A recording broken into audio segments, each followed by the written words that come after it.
সরিষা পাবদা কত সহজে তৈরি করা যায় তার জন্য প্রথমে নিয়ে নিচ্ছি 100 গ্রাম পোস্তদানা, 100 গ্রাম নিয়ে নিচ্ছি এখানে সরিষা, 150 গ্রাম মতো কাঁচামরিচ, এগুলি হালকা পানি দিয়ে ওয়াশ করে ব্লেন্ড করে নিব।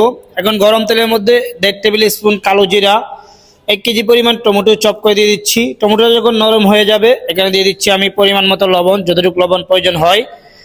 এরপরে হলুদের গুঁড়া 1 টেবিল স্পুন, ধনিয়ার গুঁড়া 1 টেবিল স্পুন, জিরার গুঁড়া 1 টেবিল স্পুন, গুঁড়া মরিচ 2 টেবিল স্পুন দিয়ে দিচ্ছি। এরপরে মশলাটা কষায় নিব 5 মিনিট।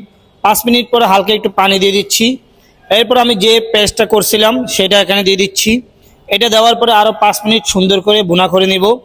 এরপরে গ্রেভি থেকে যখন তেল ছেড়ে দিবে আমি এখানে পাবদা মাছ দিয়ে দিচ্ছি। মাছগুলি আমি রেগুলার ফ্রাই করেছি, বাসায় যেরকম আপনারা রেগুলার ফ্রাই করেন। এরপরে একটু নাড়াচাড়া করে হালকা একটু পানি দিয়ে বয়েল করে নিব। যখন বয়েল হয়ে যাবে চুলাটা ডিম করে দিয়ে ঢাকনা ঢেকে দিয়ে 10 থেকে 15 মিনিট রেখে দিব। এরপর একটু ধনিয়া পাতা কুচি, হালকা একটু কাঁচা মরিচ পাতলা স্লাইস করে দিয়ে দিচ্ছি। এরপর একটু নাড়াচাড়া করে নিচ্ছি। তৈরি হয়ে গেছে সরিষা পাবদা। আপনিও চাইলে বাসায় তৈরি করে নিতে পারেন। আল্লাহ হাফেজ।